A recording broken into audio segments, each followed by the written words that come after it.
नमस्कार साथियों, मेरा नाम है आर.के. सिंह। संस्कृति आईएएस के यूट्यूब चैनल पर आप सभी का स्वागत है।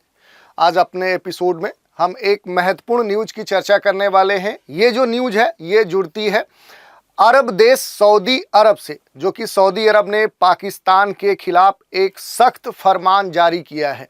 ये जो फरमान है ये पाकिस्तान के खिलाफ कुछ खास कारणों से जारी किया गया है और इस फरमान की अगर हम माने तो अब आने वाले समय में जो पाकिस्तानी नागरिक हैं शायद ही वो सऊदी अरब में हज या उम्रा करने जा सकें। और ये जो न्यूज़ है ये खास तौर पे पाकिस्तानी जो नागरिक हैं उनके लिए कह सकते हैं कि एक बड़ा ही दुखदाई सूचना हो सकती है।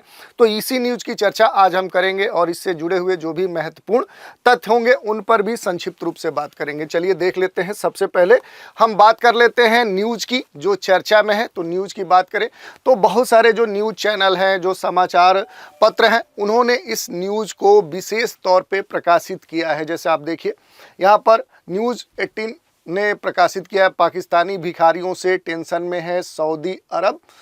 यही नहीं, नवभारत टाइम्स ने लिखा है, भीख मांगने वालों को रोक लो, पाकिस्तानी भिखारियों से परेशान हुआ सऊदी अरब। उम्रा वीज़ा की आड़ में भिखारियों को भेज रहा है पाकिस्तान सऊदी अरब। पाकिस्तानी भिखारियों से सऊदी अरब परेशान। ये देखिए बहुत सारी न्यूज़ है। खास तौर पे देखें कि ये न्यूज़ चर्चा का विषय बनी हुई है। अगर बात करें कि ये न्यूज़ क्यों चर्चा में है तो सऊदी अरब ने पाकिस्तान के भिखारियों के उम्रा और वीज़ा के जरिए देश में आने पर गहरी चिंता व्यक्त की है और उसने पाकिस्तान को कड़ी चेतावनी भी दी है कि पाकिस्तानी जो भिखारी हैं या भिखारी के बेस में जो लोग सऊदी अरब आ रहे हैं यहाँ पर वो कई सारे अलग अलग संदिग्ध गतिविधियों में शामिल हो रहे हैं, जिसके कारण से सऊदी अरब में कई प्रकार की समस्याएं देखने को मिल रही हैं। और इसी कारण से सऊदी अरब क्या है कि जो पाकिस्तानी भिखारी हैं या भिखारी के रूप में आने वाले जो लोग हैं उनके संदर्भ में पाकिस्तान के सामने एक सख्त फरमान रखा है, एक दिशा निर्देश दिया है कि अगर इस पर पाकिस्तान कंट्रोल नहीं करता है तो आने वाले समय में सऊदी अरब पाकिस्तानी नागरिकों को हज या उम्रा करने की जो परमिट है वो प्रदान नहीं करेगा। यानी आने वाले समय में पाकिस्तानी नागरिक सऊदी अरब हज करने उम्रा करने नहीं आ सकते हैं। यही न्यूज़ है और यही न्यूज़ आज चर्चा का विषय बनी हुई है। इसके बारे में अगर बात करें तो पाकिस्तानी जो भिखारी हैं ये उम्रा की आड़ में क्या है कि खाड़ी देश की यात्रा करते हैं। यही नहीं, सऊदी अरब में पहुंचने के साथ ये अन्य देशों में भी पहुंचते हैं और ये ऐसा नहीं है कि यहाँ पर केवल भीख मांगते हैं बल्कि विभिन्न संदिग्ध गतिविधियों में शामिल होते हैं। जैसे अगर बात करें तो विभिन्न तस्करी में ये शामिल होते हैं, आतंकवादी गतिविधियों में शामिल होते हैं।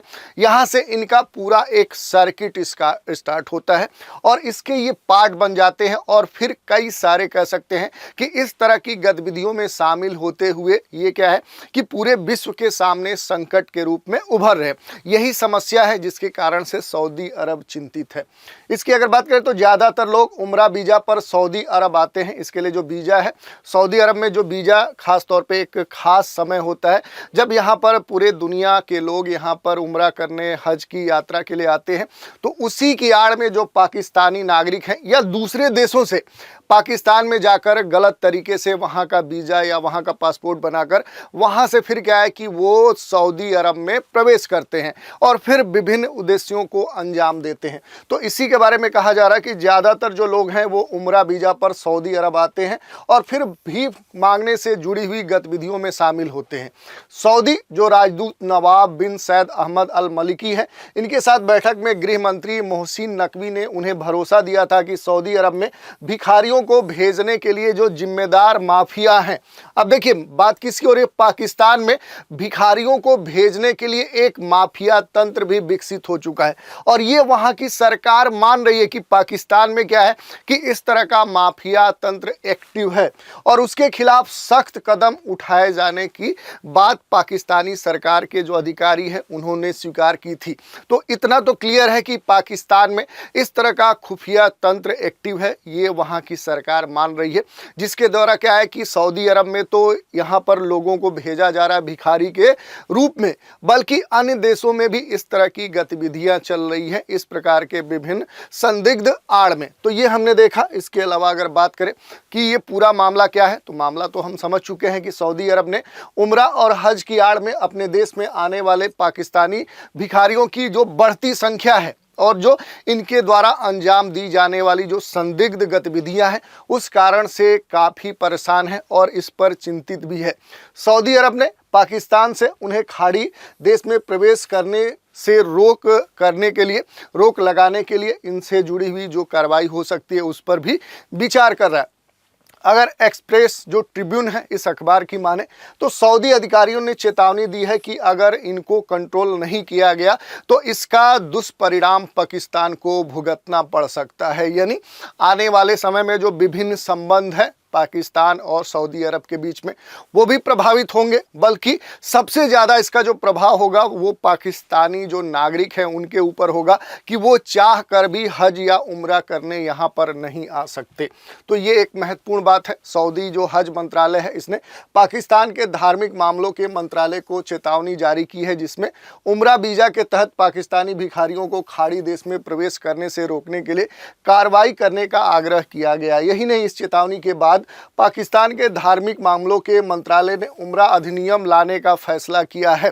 पाकिस्तान के द्वारा ये सोचा जा रहा है जिसका उद्देश्य उम्रा की व्यवस्था करने वाली ट्रेवल्स एजेंसियों को विनियमित करना और उन्हें कानूनी निगरानी के तहत लाना है। अब इस पर कितना कार्रवाई होती है ये महत्वपूर्ण मामला है, क्योंकि पाकिस्तान विभिन्न मंचों पर जो अपनी बात रखता है, जो कार्रवाई की बात करता है, उसके कहने और करने में बहुत ही फासला देखने को मिलता है। अब आने वाले समय में देखना है कि आखिर पाकिस्तान इस पर क्या कार्रवाई करता है। इस पर अगर हम बात करें तो जो पाकिस्तान के द्वारा विभिन्न जो व्यवहार किए जा रहे हैं इस पर भी चिंता की जा रही है। प्रवासी जो पाकिस्तानी हैं इनके सचिव अरशद महमूद ने पिछले साल बताया था कि कई खाड़ी देशों ने विदेशी पाकिस्तानियों के व्यवहार पर चिंता व्यक्त की है।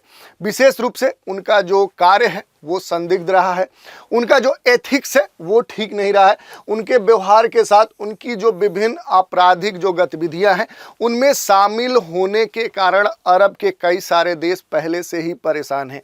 प्रवासी पाकिस्तानी और मानव संसाधन विकास मंत्रालय के अनुसार विदेशों में पकड़े जाने वाले 90% क्या है भिखारी जो हैं वो पाकिस्तान से जुड़े हुए हैं। ये एक महत्वपूर्ण आंकड़ा है और कई बार भिखारियों से जुड़े जो गैंग है इनको पाकिस्तान में पकड़ा गया है। यानी कह सकते हैं कि पाकिस्तान में इस तरह के पूरा एक माफिया तंत्र चल रहा है जो क्या करता है, खास तौर पर यहाँ से दुनिया के अलग अलग देशों में भिखारियों के रूप में अलग अलग कह सकते हैं कि कार्यों को संपादित करने के लिए इन्हें भेजता है। और फिर क्या है, कई सारी जो संदिग्ध गतिविधियां हैं उसमें ये शामिल होते हैं। खास तौर पे जो आतंकवादी गतिविधियां हैं उसमें इस तरह के जो लोग हैं ये शामिल होते हैं। इसके अलावा थोड़ा सा हम बात कर लेते हैं, चूँकि पूरा जो मामला है ये हज और उम्रा से जुड़ा हुआ है, तो थोड़ा सा देखते हैं कि आखिर उम्रा क्या है। तो देखिए, उम्रा एक पवित्र क्या है, ये यात्रा है, एक जर्नी है जिस पर दुनिया के सारे जो लोग हैं वो यहाँ पर जाते हैं और मुसलमानों के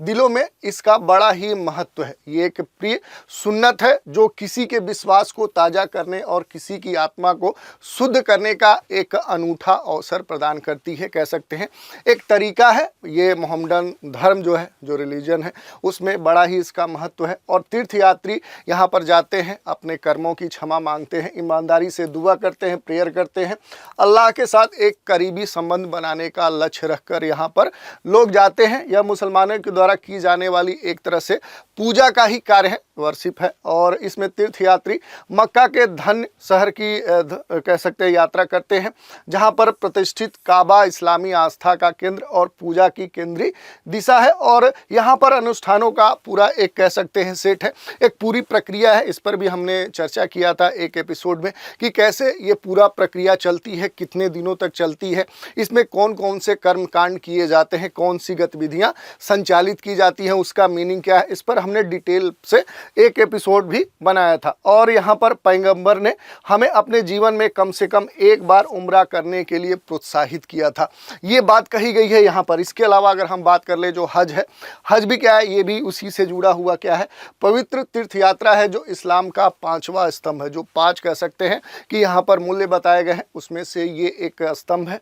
हर साल दुनिया भर से लाखों मुसलमान इसे करते हैं। हज मक्का में पवित्र महीने के जुल हिज्जा के दौरान होता है, जो इस्लामी कैलेंडर का 12वां महीना होता है। हज एक आध्यात्मिक कर्तव्य है और इस्लाम का एक कह सकते हैं कि प्रमुख स्तंभ है, जिसका अर्थ है प्रत्येक मुसलमान को अपने जीवन में कम से कम एक बार अवश्य हज करना चाहिए, बशर्ते कि वो आर्थिक, शारीरिक या किसी इस तरह के खास कह सकते हैं कि भावनात्मक रूप से या इस तरह के किसी समस्या से ग्रसित न हो, ये बात कही गई है।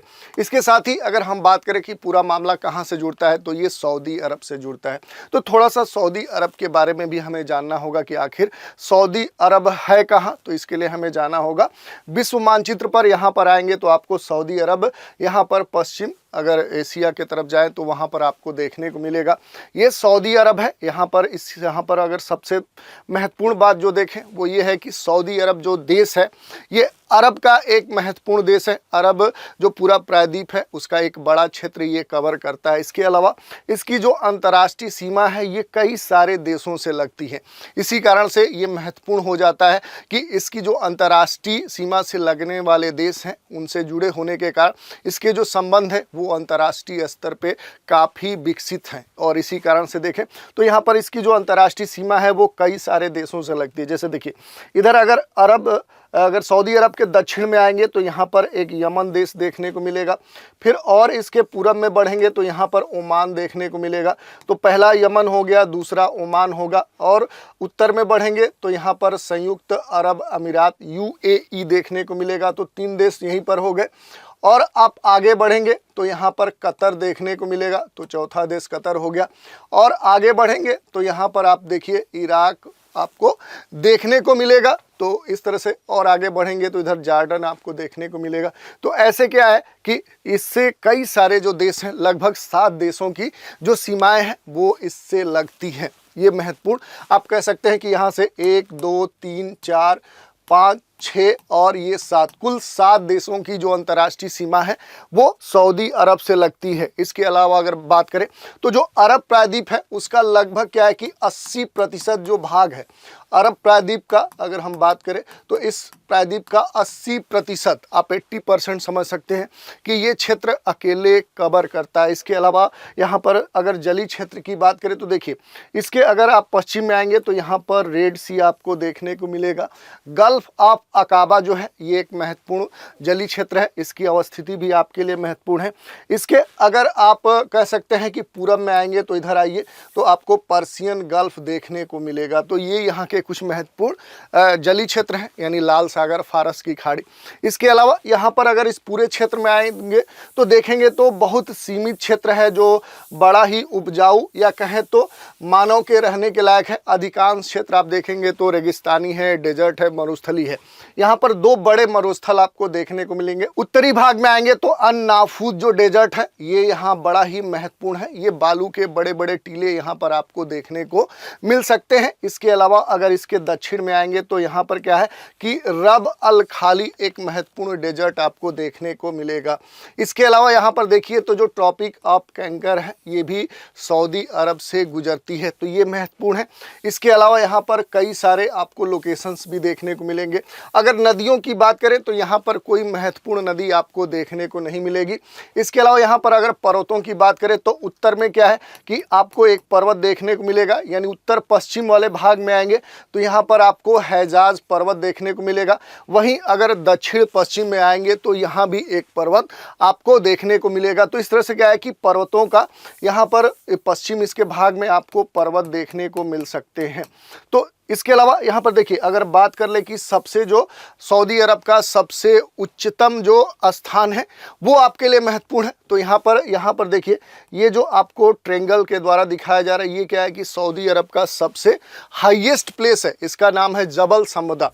अगर बात करें तो इसका नाम है जबल संबदा यहाँ का सबसे हाईएस्ट प्लेस है, यानी सबसे ऊंचाई वाला स्थान है। और इसके अलावा अगर यहाँ पर हम आएंगे तो कुछ महत्वपूर्ण तथ्य भी आप देख सकते हैं कि रियाद, यहाँ पर देखिए, यहाँ पर रियाद जो है ये इसकी राजधानी है, यहाँ का महत्वपूर्ण आर्थिक सांस्कृतिक गतिविधि वाला ये शहर है।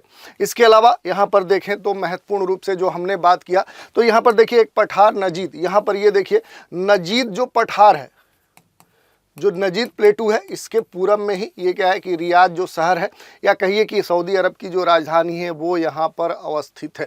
इसके अलावा यहाँ पर कई सारे शहर हैं जो यहाँ के आर्थिक सामाजिक सांस्कृतिक दृष्टिकोण से महत्वपूर्ण है। सऊदी अरब को अक्सर मक्का और मदीना के लिए जाना जाता है क्योंकि ये दो पवित्र मस्जिदों की भूमि के रूप में संदर्भित है और इसी कारण से इसकी चर्चा अक्सर देखने को मिलती है। तो इस तरह से हमने देख लिया कि आखिर सऊदी अरब ने क्यों ये फरमान जारी किया है कि आने वाले समय में हो सकता है अगर पाकिस्तान सुधरा नहीं, अपने यहाँ व्यवस्था सही नहीं किया, तो पाकिस्तानी नागरिक आने वाले समय में हज या उम्रा करने सऊदी अरब नहीं आ सकते हैं। तो इसकी हमने चर्चा की, साथ ही इससे जुड़े हुए जो भी महत्वपूर्ण तथ्य थे उन पर भी संक्षिप्त रूप से बात की। तो आज के एपिसोड में इतना ही। नए एपिसोड में एक नए मुद्दे के साथ फिर मिलेंगे, तो आप हमारे साथ बने रहें। इसके लिए धन्यवाद।